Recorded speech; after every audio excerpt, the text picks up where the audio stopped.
Well, hello, everybody, and good Sunday morning to you. It is time for Good Chat with morning. Charles, and we've got our special guest today, Stephen Monch, Miceli. And Nope, Monch, Kelly, how you are were you right. today? How It's you doing, Miceli. bud? All right. Yep, I correct everyone on that. My old man always brought us up to correct the pronunciation. CE in Italian is pronounced CH. Miceli. CH. See, I Yep. had it right the first time. Yep, you did. You were right Yes. about Monch, too. I tell you, you got that, Ben? I was right about Monch. So just to be clear. Yep. Ben found that out in the Buffalo meeting. Well, the Buffalo meeting, yeah. All right, so Munch, let's go ahead and see who we've got here with us. We had first in the chat Steve Reeser saying good morning, Stephen, Charles, and everyone. And I was right about Reeser too. Just to Right, be. that's another one of the pronunciation games. And we got our buddy JP Page too saying hello, Charles and company. Well, hello there, Jim. How are you? We've got brother Ed saying hello to you, me, and Steve, Good morning. and I'm sure everybody else. We've got VC Rich 581 saying hello, everyone. Fighting off a really bad cold this week, so dropping in and out of the chat, most likely. Well, BC Rich, I certainly hope that you are feeling better, my friend. You feel better. We got Earl Coli saying good morning, friends. Looking forward to listening in on the conversation with Charles and Stephen. Happy haircut, Charlie. And what are we drinking, boys? Well, I've got a cup of coffee in hand, and I have been warned at a certain point I should not be drinking it. H2O for me. Always the good questions there. We got Wayne McConnell say, yo, peeps, how are y'all? Well, I think we're doing good so far. Hopefully everyone else is. We got the guy with the coolest avatar in the world, time surfing alien. Nice. We got brother Trev alive and up and watching. Good morning. I made it on time today, and we certainly appreciate that. I love it when those West Coast guys get up early for us. We got brother William De Silva saying good morning, dudes. And this guy has tons of talent. Love the glass he does for sure. We got Jimmy Biter with the what's up, y'all. Jimmy. What's up, Jimmy Biter? We got brother Ben Coombs saying yeah. And then yo all. We got Eddie Fay, who was an awesome guest on the show here. Really enjoyed having him as on. We got brother Dan Gorman saying hello. Hey everybody. Well, we need to get Dan on pretty soon, hopefully. All right. We got Marcel LeBlanc, who has an open invitation to be on Chat with Charles as well. And he says, hey, Charles 75 and Monch. We got Brian searching for tone, our last week's guest with us. Great show on Wednesday, Brian, as always. We got Hit Metalworks also on the West Coast up and saying hello to everybody. And Keith H is here. Good morning, guys. We'll appreciate you, Keith. Let's see. I'm going to make sure I don't miss anybody as I scroll too fast. We got Greasy Monkey Guitars. Good morning, everybody, he says. And Ben says it's noon and he's drinking tea. We got Martin of L&M Guitar Corners. He's lurking while cleaning the dishes. Well, appreciate you lurking with us. Let's see. There he is, Cushman NYC, saying hello to his buddy Dan Gorman. And I think that catches us up in the chat. We have 26 live and with us at this point, Monch. Cool. Very cool. Well, I want to start by thanking you for coming on the show. Thanks for having me. Oh, no, it's absolutely my pleasure. For those that don't know, Monch and I met over on Addicted to Gear in the chat, in Tony's chat over there. And I think it was the very, very first time I went over there and said hello to me in the chat. And I said hello, and we started having conversations back and forth. And that's continued to this day. So, and now here he is finally on Chat with Charles. Live. I actually have a camera. Yeah. So probably most of the videos you've seen me post are all on cameras that people gave me that were broken that I fixed. And so, you know, I had to go buy this thing so I could come on and do this, and that's Yeah, cool. Getting up with the times finally. You and know? I appreciate you doing it. So Eddie Faye is asking about your shirt. There's one more time. What are the chords? Yeah. DGAF. There you go. Yep. There are a couple versions of that shirt out there with different messages, right? You I got to can't remember where I saw this the first time, but as soon as I saw it, I was like, "Oh, searching that out. I gotta have one of those."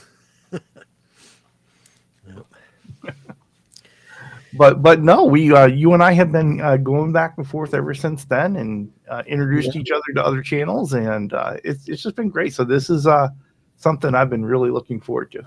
Yeah, I think I met you and Seth first on Tony's channel, Addicted to Gear, and then I met Ben, and then between these four channels, it's just spiderwebbed all over the place. You know, I've come across a whole bunch of great people, and it is awesome. This is a great community. This is really a fantastic community, and you're right. It's like you meet one guy and it takes you in a bunch of different directions and things So that you much didn't cool know. stuff has happened. I mean, obviously the past year has been ridiculous for me, but Mhm. you know, all in all, I've met so many cool people. I ended up winning a drawing off of Todd Spee's Sweet Tea Guitars, and he Mhm. was. What did I win? I won wireless headphones and a mic, and he sent me router bits and hand files and rasps and all this other stuff with it. I was like, "Oh my God, thank you so much, guy!" And then Tony sent me a nice tuner, like Mhm. a not a strobo stomp, but it's got that same kind of a it's a what is it? It's a Joyo Flow. I got to look them. I unboxed the stuff. I was doing so many things and trying to move at the Oh same yeah. time. It was crazy. So there will be a whole bunch of videos coming out reviewing all the things that I've been getting over the past year or so while I've been doing this. But yeah, it's great people. Oh yeah, for sure. This community is great. I want to welcome in Mark Taft. Hello there, my friend. How are you? And yeah, and people, people they start sending you stuff. Keith H has sent me some fabric that Yeah, did eventually go on a guitar. He's sent me a couple pickups. He's look, I know you'll put them in something. yeah. you know, um, uh, Doc Rivers is sending me a Donner that he got that had just a messed up finish. He says, I know you know what to do with it. Unfucking Believable sent me 2 Harley Bentons. It's a Nice. fabric top. One of them that I'm getting ready to spray clear on that Warlock here pretty soon. Just got the clearing yesterday, so yay! And we're into weather for it. And so, but yeah, this community is all about helping each other out.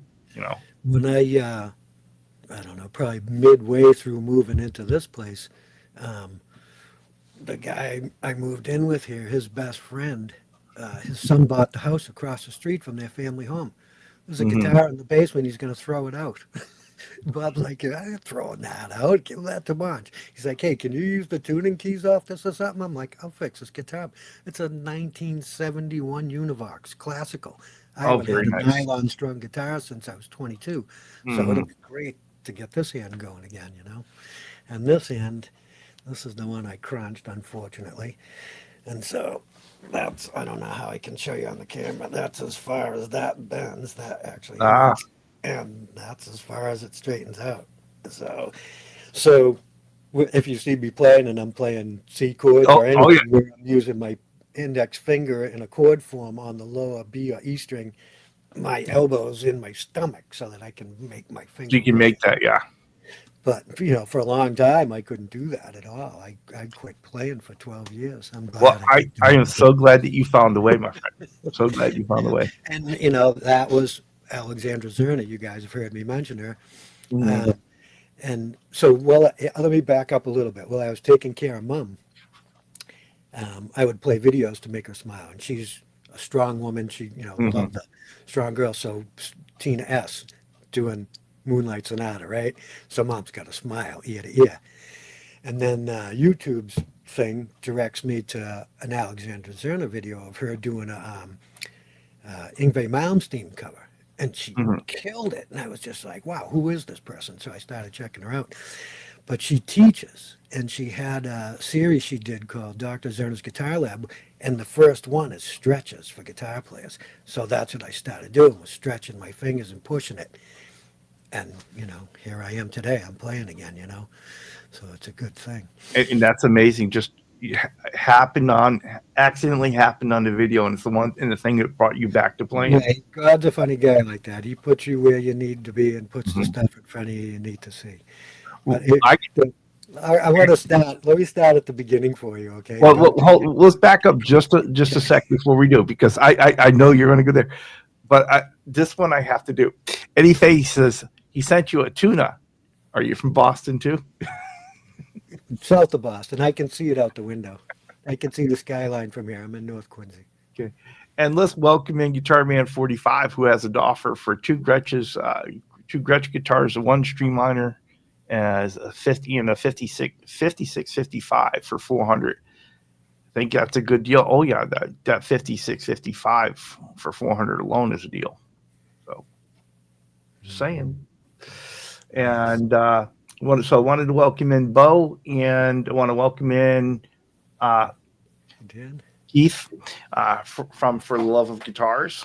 Awesome channel. If you want to go over there, check that out as well. Okay. Yes, and Brother Ed sent me a couple guitars too, and one of them really got me worried. You'll do Well, well. all right, so Monch, here it is. I know you were chomping at the bit, so let's get to the question here. Okay. All right. The Anybody question think is, how does Stephen Monch Miceli get his guitar? So I fell in love with guitar in 1968, and I was a little kid. Back then, for you younger kids, there was no video games, there was no cell phones. Families sat around and watched the TV together.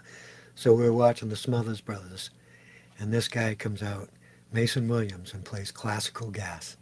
And I was just like, I never knew a guitar could sound like that. That's what I want to do. And so I loved it. So that year, 1968, my parents get me a guitar. And it's a, I don't know, cheap little plastic thing with plastic strings on it and whatnot. Mhm. Got the reel to reel going on the table. So I was recorded in 1968. Yes, indeed. First record. So I had that guitar for about 45 minutes, and my mother grabbed it out of my hands and smashed it over my brother's head. And of course, I cried. My guitar was destroyed. I bet. And what happened, my little brother had fallen down the stairs, and the way he fell down the stairs, he rolled all the way around. And my older brother started laughing. Now, my little brother wasn't hurt, but Mom didn't like that he was laughing at him.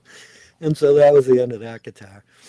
And then I was probably about 11 or 12, and I got a Silvertone at a yard sale. I wish I still had it today, the old 1440 with the amp in the case. And if you got zapped, you'd unplug it and plug the plug in the other way.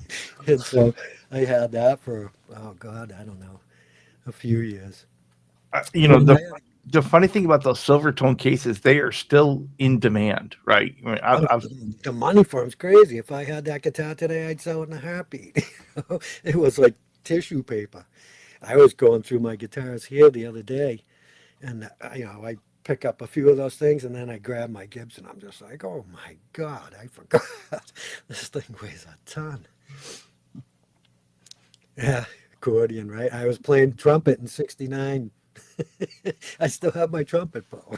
I don't get rid of anything. all right, so we were on your second guitar here, right? Yep. So then from there we went into, I think it was an Aria Les Paul copy. That was awful. No matter what I did, I could not get that thing to intonate. Of course, I didn't know half of what I know now. I was 14 or 15. So then come 17, I got the Hagstrom that you see there that had pumpkin carved in it. And actually, what happened before that, in high school, I was cabinet making. I grew up with a cabinet making shop behind my house. That's what I did. So this kid, Louis, brought in a 54, is what he said it was, Gibson Melody Maker. It was a double cut. And someone had smashed it, So we made a new body for it.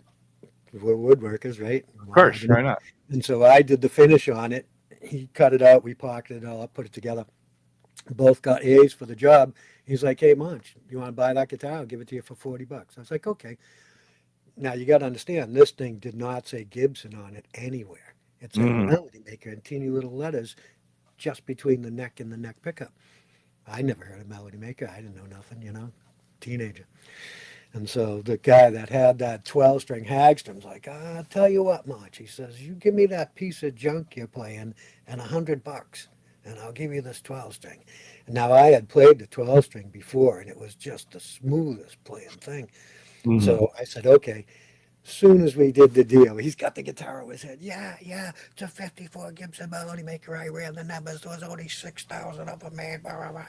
And so, he thought he screwed me, right? He Hmm. went to prison some years later. I still got my Hagstrom. Who won in that deal? So that was 1977. So that's when I got that guitar. And then I got my Les Paul in 79. Yeah, the beginning of 79. It's a 78 Les Paul, but Yeah, this is the Les Paul we just did the video on. yeah, that's the only Les Paul I have is that Yeah. 2550. And it was funny. I went into EU World, which is in Boston, to buy it, and the guy wouldn't sell it to me.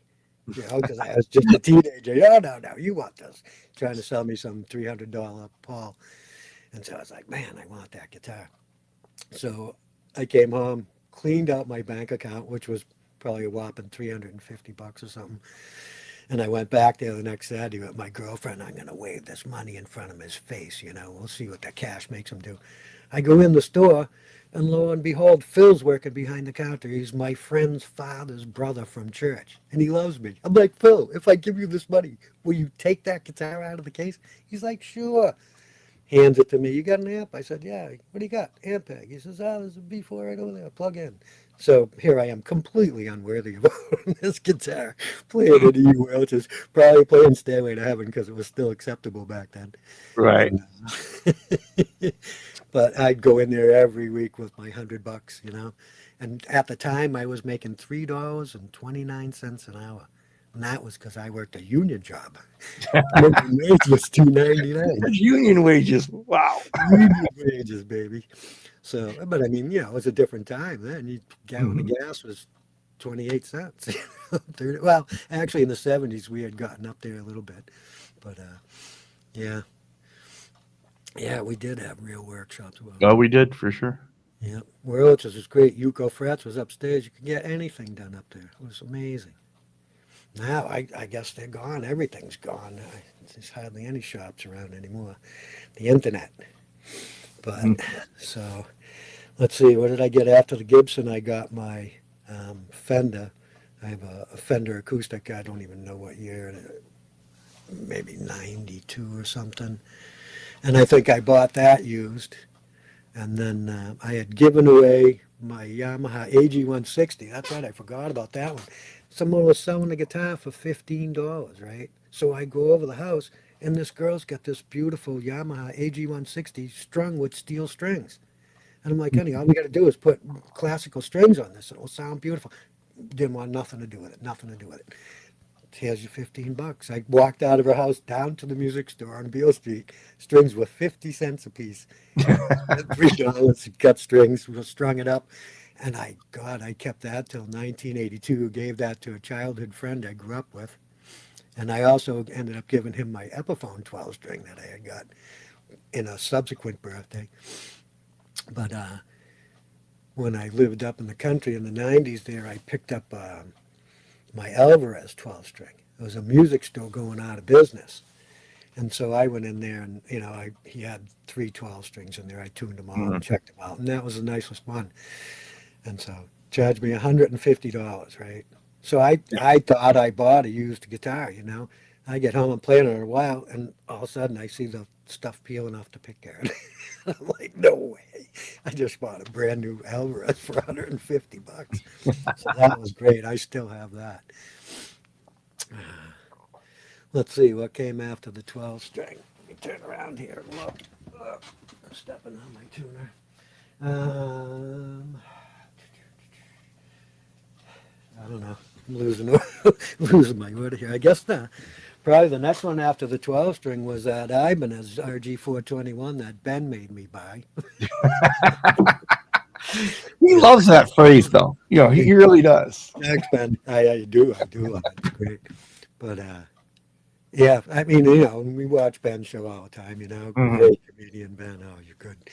And a lot of the times when he jams, he'll change guitars, change guitars, change guitars. And I see this show, and here he's playing this green sparkle guitar, and he keeps picking it up, and he's gelling with it. He's digging it. He's not fighting it at all. I'm like, ooh, I want one of those, And I wanted a 2-octave guitar for a while, Uh-huh. when I had been looking, and so I ended up getting $500 given to me from the girl whose house I had been moving into in the beginning. I was going to move in and take care of her aunt, and her aunt passed away. And so she gave me $500 for keeping an eye on the house because she lives all the way down in Georgia. Mhm. And so I took that and bought it. And you're buying another guitar? Some people just don't understand. Nothing. But But my wife, so when I got my second guitar, my wife went, "Why do you need another one?" Yep, yep. So yeah, that thing's nice. And obviously, you guys know the first one I got showed up cracked. That was Oh my! that was just the frosting on the cake for the end of 2024. I was just like, yep, figures. Well, And so I got that returned and picked up a brand new one. What's so my Brother go-to Ed would like guitar? to. Yeah, what's your go-to? Um, Probably the first thing I pick up, Ed, is my 12-string Alvarez. I love that thing. It's just sweet to listen to. It's just got that Is that full handy? sound. Is Pardon me? that handy? That's something you can reach for and show off a little bit. Yep. There you go. That's this one. Hang on, I gotta put these back on here. Ugh. I need longer cords and stuff. There it is. Yeah, so this is my old Alvarez. This is the one I thought I was buying a used guitar. And Mm-hmm. then I got home, turns out to be a new guitar. It's beautiful. So I don't know. I don't know anything. So I'm hot. These I cords can't need do to this. This cooperate. is awful. Yeah. Oh, Is my microphone still okay? yep, you're good. Okay. I just had to move the fast track. Ah, this is still pretty awkward here, folks. So it's a nice sounding guitar. Just a little.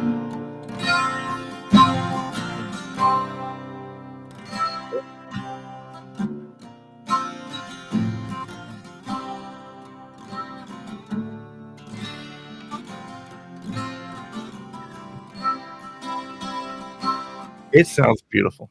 It sounds really It loud. sounds Is it beautiful. killer loud out there too? It's blasting in my ear. Is it? No, it's a nice level coming through here. Yeah, it's a nice guitar, big, full sound. Can we do that? Go ahead. Will we get shut off? Go ahead. We're there. Go. No, I don't want to. I don't want to. I can play my stuff. That is not a song I will ever tell you to stop playing. Say that again. That is not a song I will ever tell you to stop playing. Yeah, right. That is. And I mean, I had that down so well before I crushed my finger. That's probably the most crushing thing was I wasn't able to play that anymore. I was bummed. Mhm. But yeah, so that's the. How's the back on it? Ooh, Ooh, what am I you're not doing? supposed to do Just that. the microphone. Okay. I love that. Yeah. Yeah. Unfortunately, I had a glass coffee table. And it got about probably 3 of my guitars got marks on it before that thing got Yeah. to heat low, and I just said, enough of this crap. And the thing would whack me in the shins too. It wasn't just Oh yeah, my for sure. guitars that got me. Hang on, let me put this one back. All right. Let's see.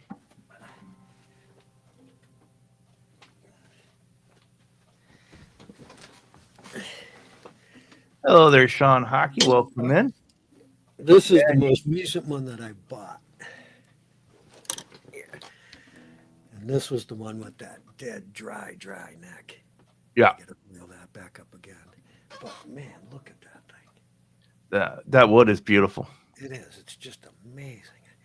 Look at, you can see the reflection of my stained glass window. Yeah, that's all I right. made that window when I was 30 for my parents. I gave it to That's them beautiful. for their anniversary. Yep. Yeah, I'm very pleased with this thing. It needs a little bit of TLC again, but still, what a gorgeous piece of wood this is. Let's see what I can do with this thing. Let's see.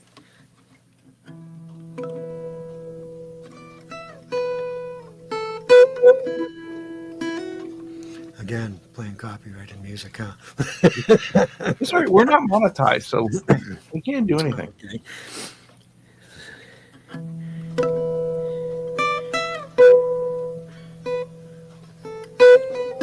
I'm still learning this.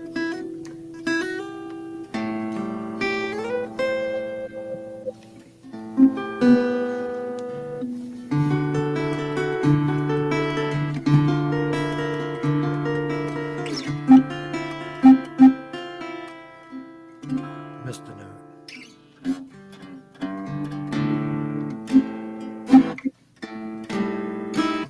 Terrible. So I'm still working on that. I shouldn't be playing stuff I'm practicing, but yeah, it's not bad at all. It it does need a little bit of TLC, but gorgeous. Well worth it. It's a gorgeous guitar for sure. Yeah, just the wood grain just blew me away. Yeah, the grain is just beautiful. Yep. All right, let me And not just on the front, right? No, it's Yeah, I mean, all around is just gorgeous.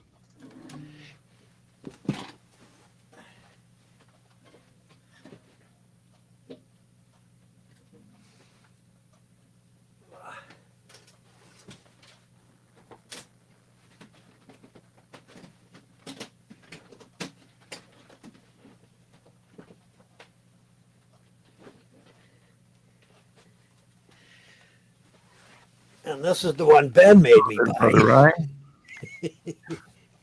Oh, let's get this one good. Grab my headphones so I can hear you. Yeah. So this is the RG421 that I bought after seeing Ben's show and seeing him gel with that metallic green one. And this one has no cracks. There you go. Yeah, that was hard to watch when you saw it had the I crack was so on it. excited. Yeah. And I saw that. I was like, It puts a dampener on it real quick. Yeah, I didn't even tune it. I closed the case, called the guy, sent it back. But yeah. Nice. Okay. Yeah, I do like it. It's light, much lighter than my Gibson. I like the deep cutaway, 2 octaves.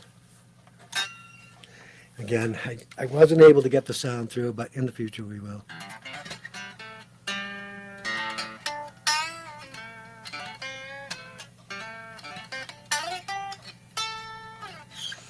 But yeah, it's pretty. And this one, it looks like when they did the fret job, they just kind of stopped partway through the crowning. Got a lot of flat tops. I mean, it rocked out okay, but they just didn't bring it all the way to round. So I have one of those fret maestros. I'm going to put the 16-inch fret maestro to this and do those all up with that. Ibanez is a 400 millimeter radius on the fretboard. Okay. And the 16-inch fret maestro, I drew the widest part of the neck on my CAD program and did the 16-inch and the 400 millimeter radiuses and then trimmed them down, compared them, and it had to show me the number in scientific notation. That's how small it was. So it should be good. So Ben was asking, is that an old school Peterson tuner? No, that's actually a Con ST11. That was just given to me this week. It needs a recap, but that'll be getting done over. Yeah, that thing, you can't beat that. The Petersons right here. Love it. Well, welcome in, Mitch Heyman. How you doing there?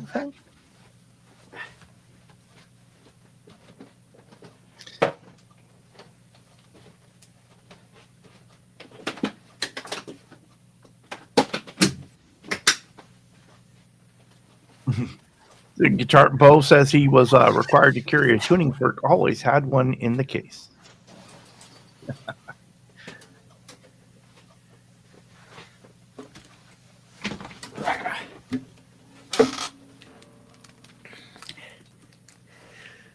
And this is my Alvarez bass that I just got gifted as well. Oh, very nice. Sister to that 12 string.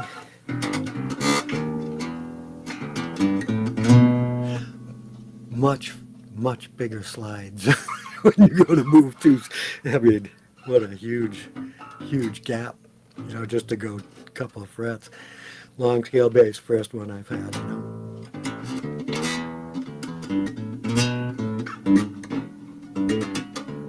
Terrible. But I'll be playing around with that, and he also gave me line 6 LD 175 low down amp to go with it. Gave it to me.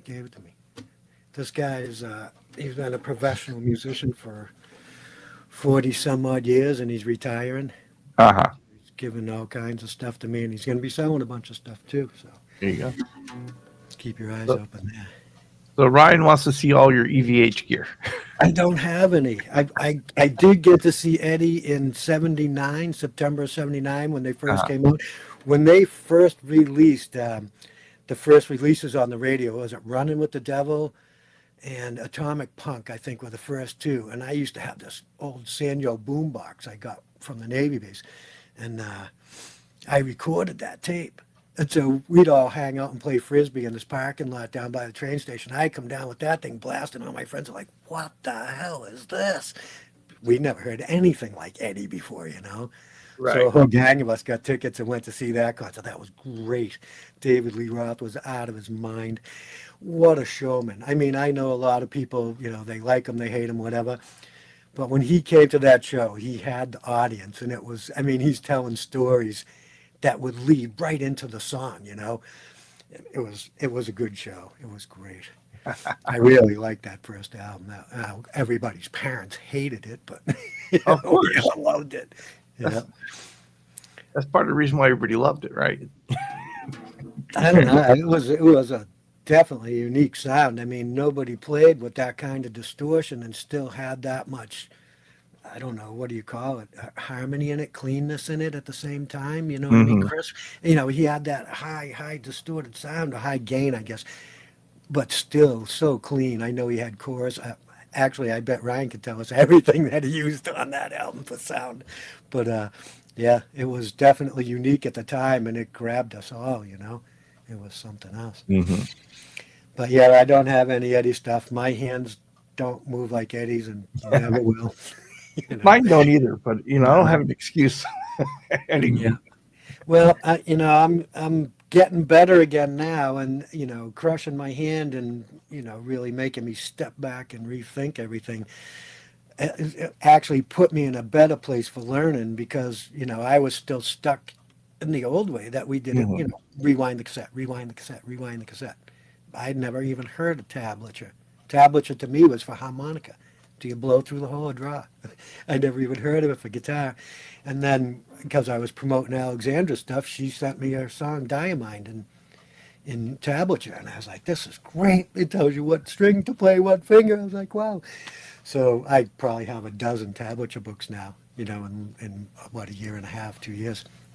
I'm really jealous of you guys that could sit there and listen to something and then figure out how to play it. Because that was never. It's not that easy. I don't care if someone tells you. I mean, there are some people that could just listen to something and then play it right back, but those are far and few between. Most of us, you play it again and again and again and again and again. Yeah, that's the only way, But I guess that's true, and it makes sense when you're doing it younger, because you've got that kind of time. Yeah, and if it's something you're interested as a younger person, you'll pursue it. That's one thing. I'm glad I've kept that youthful, shall we call it ambition? If there's Hmm. something I want to know, I study it. I learn about it. If there's something I want to learn, I find out how to learn about it and I learn about it, and What I'll keep Eddie doing it Fay until I was die. Eddie was saying is Eddie Fay was asking how near Steve DeBoston are you? Have you ever run into or met him? I haven't met Steve, and I really don't know exactly where he is in Boston. I think he's in Cambridge, but I'm not sure. Um, I try and stay away from the city if I can. I mean, before I came back here, I was country boy for 30 years up on a mountain in a town with a population of 199. And I loved my peace and quiet. My guitar was probably the loudest thing in town. But yeah, um, yeah, I haven't run into him. Jimmy Stores? Hendrix? No, I was a baby. I was a kid. I mean, I love his stuff, but I was too young. I mean, I was listening to him on my brother's stereo when I was 10, and he died. So I never got to see Jimmy. So what was the first song that you said you decided you wanted to play enough to where you did the play, figure it out, play, figure it out, play, figure it out? What was the first one that you song you really wanted to do that you I'm got? trying to, probably Rock and Roll Hoochie Coo. And Right? that wasn't easy at first, you know what I mean? I've never taken any formal lessons, but I Hmm. had this kid I grew up with, Tommy Bird, and he was great. And I mean, he played Zeppelin like Ryan plays Van Halen, you know what I mean? He had it down. And and another kid, Craig. Craig would disappear for a month. You wouldn't see him for a month. And then when you saw him, he'd be able to play every single song on Yes, Fragile, perfectly. He was just amazing. And I have no idea if he kept playing guitar or not. But yeah, yeah. So he taught me some of the stuff on Rock and Roll Hoochie Coo, and then we did the tape recorder thing, and I picked up what I could. But yeah, phonograph. We did that in the beginning, Bo. Yep, lifted the Hmm. needle, lifted the needle. Yeah. My little brother, my little youngest brother plays drums, but he's got a good ear for picking out single notes. See who? You were talking about someone seeing somebody before. Maybe I'm dismissing Interrupt something. you? No? What? Yep. I'm lost on that. Sorry. Yeah, it might be a side conversation in chat too. So Yeah, yeah, I think it is. I think I'm. Yep. So yeah, I mean, and then I got into Southern rock. Well, we had a lot of Allman Brothers and stuff. hmm so Eddie Aerosmith. Fay saying, at the age we are, in from that area, you're a fan of the local regional talent, Aerosmith, Jake Giles, Boston, the Cars, Uh, who else? met oh God, brain cramp. Two of the guys from Jay Giles, right in front of my mom's house. They were lost. So I was with he was my friend at the time. Ended up being my brother-in-law. Married my sister, and we were in a Camaro SS. I used to build hot rod motors and stuff. Hmm. And so we were in a Camaro SS, and they pulled up, and like it was either a 71 or a 72 Vet, all pinstriped up, and I didn't realize at the time it was Magic Dick and oh crap, brain cramp. But they asked us to give them directions. They asked if we knew where our address was, and we told them, and they looked at us like, "What?" I think they might have been at the bar before we saw them. We were like, "Ah, follow us." And I ran in the house to grab something, So they follow us up the road, and we head up the road, and all the kids that hang around down the corner are all hooting and hollering. I mean, we're used to it in the hot rod, anyways. Didn't think nothing of it. Bring them up to the address, say, okay, you're on the way, start driving away. And I look and I see the license plates, Jay Giles on the vet. And I look at Magic Dick. I'm like, oh my God. I didn't realize at first. But Right. yeah, the Aerosmith guys are right there. Steven Tyler actually caught my mother. My mother lost her footing at the Maury Pearl restaurant when they were leaving. And Steven Tyler catches my mother, right? And she's No like, oh, way. thank you. Yep, helps her up. And so they're walking out the door. And my little brother's like, Mom, do you know who that was? Do you know who that was? And she's like, oh, no, I lost my footing and he caught me. He seems like a nice young man. That's Steven Tyler. Yeah, That is pretty funny. unreal. Around the city, you know. I mean, and they came around locally often. They were Hmm. we saw them. Where did we see them? We saw them at the Paradise one time. We just went into Boston on a whim. Late '70s, maybe early '80s. No, late '70s, and we went to the Paradise. It was like a $3 cover charge or something. We go in there and it's Aerosmith. They were playing under some ridiculous name. They had the phone booth taped off with yellow tape. You couldn't make phone Uh, calls. They stamped your hand when you came in. If you left, you couldn't come back in. So we couldn't tell any of our friends. There was like four of us. You know, we're sitting down talking to Joe Perry at the bar. It's like, cut it out. it's Yeah. amazing. I never bump into anybody. Texas is huge, you know. Yeah. Massachusetts is smaller, plus Boston's the hub, you know, and it's right there.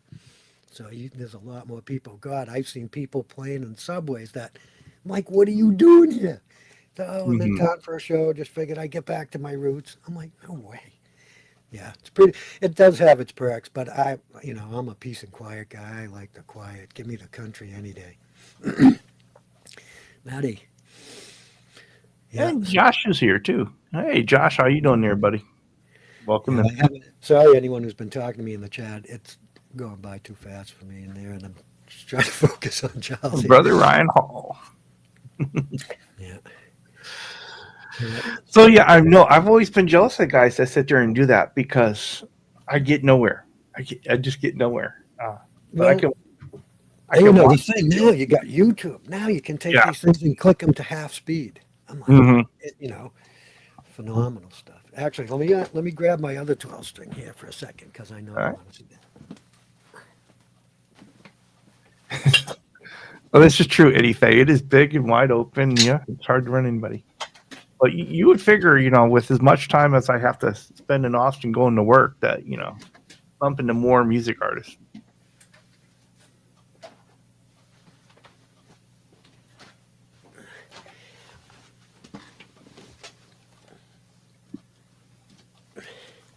Whoop, stay. Yeah, losing control here. Yeah, That's all right. look at the amateur. Hey, no way. You're protecting the guitar. So First and foremost. So this is the one that I got when I was 17. That was all carved up. And when I started working on it in 2022, that was after I found Alexander and started stretching my hands. My original plan was just to make inlay pieces for the pumpkin that was in there with those horns that were carved. right. And I had actually done pencil rubbing some. I think there's pictures of that in that video I made. And when I started thinking about it, I'm like, why the hell am I doing that? It's got nothing to do with me. It just bought it with it on there. So I went on and grabbed some, what do you call it? It's uncopyrighted artwork Hmm. and just moved things around and blended things together until I could cover up everything that was a mess on there, you know? Well, And so, and then I took two pieces of veneer and layered them together for the pick guard. So there's maple underneath cherry. Excuse me. And then I that did is the super impressive. Hedstrom headstock. That's maple plywood veneer. And then I like routed halfway into it and used 24,000 mahogany Wow. for the inlay. And yeah, love my 12 string. I had bought these tuners back in See, if I was 79, looking at 80. that, I would think that had always been that way. What's that? That stock? The Yeah. headstock? Well, one of my jobs was tool and die guy, so I designed stamps. I was a stamp maker. So I Hmm. designed stamps for Snap-on, Craftsman, Proto, on and on and on. Anyone you can think of, Ford, we did all that stuff. But yeah, so it's I think it's 5 pieces of wood they made the bodies out of back then. Everyone is just, it's awesome. It's stunning artwork. Well, this Nice. was the thing that Bo wants to know how it sounds. yeah. Well, right now I need to do. I I need to do frets on it. I have them, and actually they're in the case right now. Thanks, Greasy. And these are 20 thousandths of an inch above the fretboard. That's all that's left. These frets. So they're probably the originals from 1966. Ugh, God, how do you guys do this? I feel like a complete amateur here. Headphones ripping No, off. you are doing fine. You're doing much better than I would have.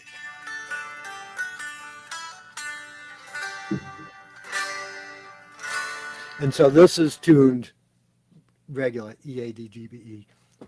The acoustic I tuned down a full step to take the pressure off that neck joint, and just throw a cable on it. Yeah, when are you going to show off your jaws? When I finally get around to stringing it. You can do that, right? They can be stringed and tuned. I mean, I just pulled this out of the case. Uh-huh. Well, I bought that. I bought that 12 string. It's well over a year now, and I kind of committed myself to. I committed myself to that I would restring it in a live string, and I keep saying I just haven't had the time. But anyone who owns a 12 strings knows it's going to take you 3 or 4 times through it to tune it. That's the way it goes. Yeah. When you start tuning these up, the next move, you got your E and A's perfect by the time you get into the G strings, they're flat. So, patience. I used to do it all the time. I've had this since I was 17. This was my only guitar at that point. When I traded that Melody Maker away, this is all I had. And I played this, it was almost 2 years before I got the Gibson.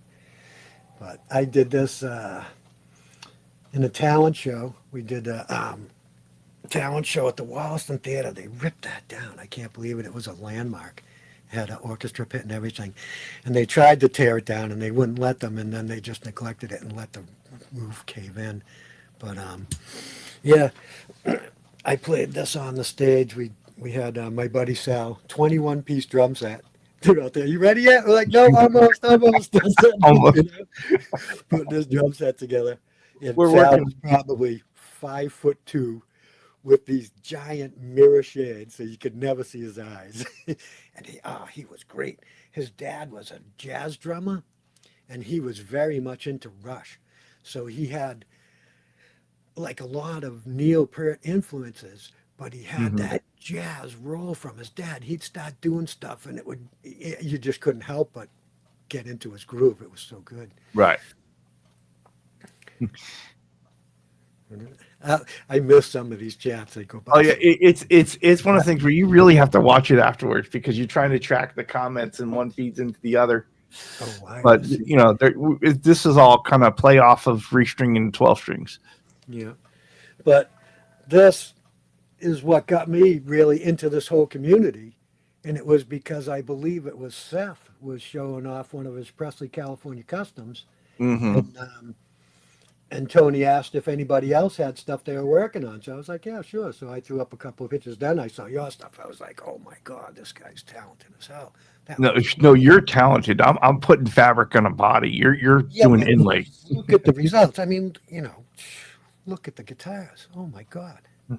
Thank you. They're beautiful. I mean, when I saw Unfucking Believo's guitar, my first reaction was, this belongs on the cover of a magazine. That should have been on Guitar Player magazine cover. I mean, that's how pretty that is. I'm not trying to float your boat. I'm telling you the truth. That's straight, man. That's nice. I appreciate it, but your work is phenomenal. To me, I mean, I was looking at this. I was just covering stuff up. I mean, the colors that you see there, that's food color from the kitchen table. I have no money.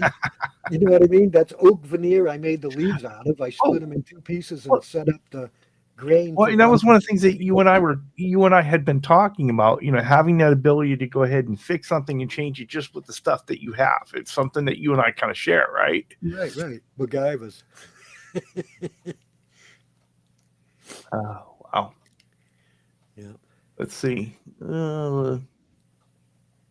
Ed just said he loved the looks of your 12 string. It's very beautiful. So. Thank you, Ed. Yeah. I mean, if you had seen what this looked like when my little brother had given it back to me, I gave it to my little brother, the drummer, for a while, and when I got it back, I don't even know what it was, like a 1/4 inch Corian thing on there for a pick guard. That wiring was awful. There was chips in the dents in the fretboard. You can see in the video where I took some rosewood sawdust and crazy glue and filled them in and scraped them back. But yeah, yep. So yeah, I'm glad that Oh, we that's got this all odd. back together and done. It is pretty. And then let's see, my friend gave me a lottery ticket, $100 winner. That's how I got the pickups. Pickups and the knobs and the surrounds came from that. So, yep, I do love that. Let's see if I can securely lean that. Phew. So, you notice all my guitars are in cases. I cleaned the bottom half of that when I started moving in here. And I told my friend that if that's what that looks like, his lungs look way worse than that. He smokes cigarettes. So that's why all my guitars live in cases now. It's sad. I have 9 stands. I don't dare leave anything out. But, yeah. Oh, pardon my stretches. My back hurts from moving all that free stuff. Yep. Good thing to have, right? Well, the link I had for your channel was going to the wrong place. I had to repost the link. What, to my channel? Yeah. So, Well, where were you sending people? it was some little kid. I was like, it's funny, but the thing was, I was on your channel and I copied the link, and it was just like, okay. Yeah, speaking of little kids. That was the beginning of my journey. Wait, let me solo this out because this is beyond. All right. It's backwards. So if y'all hadn't figured it out, it is Steve's birthday today. Steven's birthday. 65. So, oh my. 65 years old. Look, I was cute once upon a time. Yeah.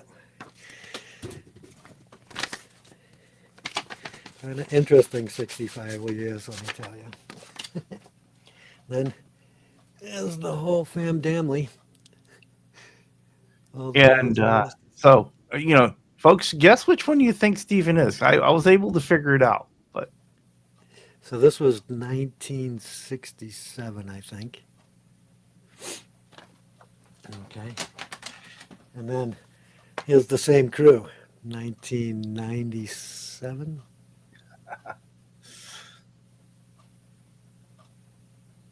So the one all the way down the end with the peace sign over his head is my older brother. He's the one I just gave the fret light to.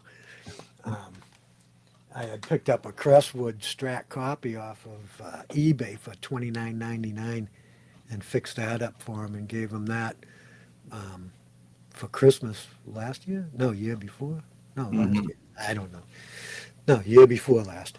And so since then he bought a Epiphone 335 and he just spent $1,000 on a Taylor. So I created a monster. I know that feeling. Trust me, I know that feeling. We got a bunch of happy birthday comments coming up here. So I don't feel tardy. Yep. Thank you. Yep, today's Eric Clapton's birthday too, and the brother that I bought that fret light for bought me a ticket to see Eric Clapton this September, so I'm going to see Clapton. Yahoo! That'd be great. Can't wait. Yep, you know what? We're gonna do that right now. So, I don't know what else. Who's got questions? yeah, who's got a question? Let's see. Yeah, it is. There's something crazy going on because we're pulling the link right off your channel, and it keeps going to somewhere else. But I can get, I'm on your channel right now on the thing, so it's just really kind of bizarre. I know nothing. It works when I go on there. It works when I go there too. I get a whole bunch of. Oh, pardon me. So my back is sore, not from moving all my junk, but from moving all those cables. What the heck was that? Well, you see, this is the thing. Yeah, let's talk about your home. We got 5 minutes. Let's talk about this epic move you did. So after my mother passed away, the house was left to my younger brother. She had put it in his name back in the 90s because the rest of us all had our own places then. And so Thank you, Ben. he was selling the house, so I had to move. So I started moving, my older brother helped me move several times already, and he's busy at his house with the dog. So I just started heading out with the dolly. And so, like I said, I was moving to my friend Cheryl's house, and I was going to help take care of her Aunt Pauline. Now, these people have known me since I was 10. And of course, they love me because their grandmother's birthday is also today. So it's like, oh, he's got the same birthday as grandma. And so I had been moving into there from the end of March until September. And then September, I got a text saying that her health was failing bad and I was going to have to find somewhere else to go. And so she developed a turbo cancer and passed away, within a month after that. Mm-hmm. Not even, actually, I want to say it was several weeks. And so then my friend Tom said I could move in here with him. So I started moving all my stuff over here. And this is probably, I don't know, a mile and a half, a mile and three-quarter from Mom's house, Mm-hmm. from where I grew up. So this is still the neighborhood I grew up in as a little boy. We moved to the house I moved out of, is where we moved to when I was 4. So that was home for 60 years. But you packed up this whole house on a dolly and moved it bit by bit. I mean, I had help. That the guy that gave me all this equipment, he came by with his trailer, and we moved truckloads of stuff too. I just have Mhm. more stuff than any one human being should have, because, like I said, people give me stuff. I moved out of my house in the mountains and brought everything here. Then, when I was leaving the house that I had moved into from March to September, she was giving me all kinds of stuff because they're selling the house. Mhm. And I'm walking down the street, and people are coming out. Now, there's a girl, I had their house on my paper route when I was a little kid. Mhm. Now, she owns the house. She was a little girl, when Right. I was a little boy delivering papers. She was a little kid to me. And so now her and her husband are there. He comes out and he gives me metal models of GTOs. Here, could you get rid of these? I'll sell these or something. I'm like, oh my God. So, like, I don't have enough junk. These people watch me go by the house Yeah. every day for 6 months, 15 times a day. Here, take some more. So, yeah, I have way too much. I have 5 bicycles I have to sell. I have 3 bicycles that I ride. 2 of them are Mhm. real high-end mountain bikes, and one's a road bike. The road bike belonged to a friend of mine who worked for the railroad. His boss gave him a ride home and ran it over in his driveway. And so, actually, his boss ran over his bike in his driveway. So his boss brought him this Peugeot, 70s Peugeot. And so he wanted me to tune it up because his other bike was wrecked. And he showed me his other bike, and I started laughing. He's like, "What's so funny?" I go, "I've seen kids ride out of the woods on stuff worse than that." I go, "I can fix that up." He's like, "Really?" So I chewed up his wheels and dialed in his bike. And so he gave me the Peugeot. So I Ah. took that Peugeot and turned that into my road bike, put a triple ring on the front, the clip pedals, all that stuff that I ride with. And so, yeah, so I was always in pretty good shape until I started, taking care of Mom. Required me to sit there 20 hours a day, because she was in the bed and tube fed and Right. nonverbal. So she couldn't even yell for help. You know Exactly. what I mean? So if you see like videos where I'm out working on the guitar on the front porch, Mhm. Mom is literally 15 feet from me straight No, ahead, and the I door is open so I could hear her. I remember that because I remember when I first started doing chatting with Charles, and I invited you, and you're like, well, Oh, yeah, you, tubes. I'm taking care of Mom. She'd be right there in the background, and then Right. Yeah, yeah, she probably would have hammed it up though. Wait till I'm she gonna. probably would have. She would have. Oh, Mom was great. You would have loved her. She was something else. And but I'm gonna do a song called "Breakfast with Mother" because it was pretty cool. Feeding Mom breakfast. I mean, it's hard to do to take care of your parents and stuff, and Hmm. not everyone can do it. You know what I mean? I just happen to have fate fall the right way that I was able to take care of Mom. But all I can say to anybody is, if you can, definitely do it. Spend as much time with your parents as you can. For sure. Cherish the moments. That's what Alexandra taught me. 3 little words. Cherish the moments. And it, it made dealing with some of the tough stuff a lot easier because Yeah. I could just think back and you saw the picture. There's 6 of us.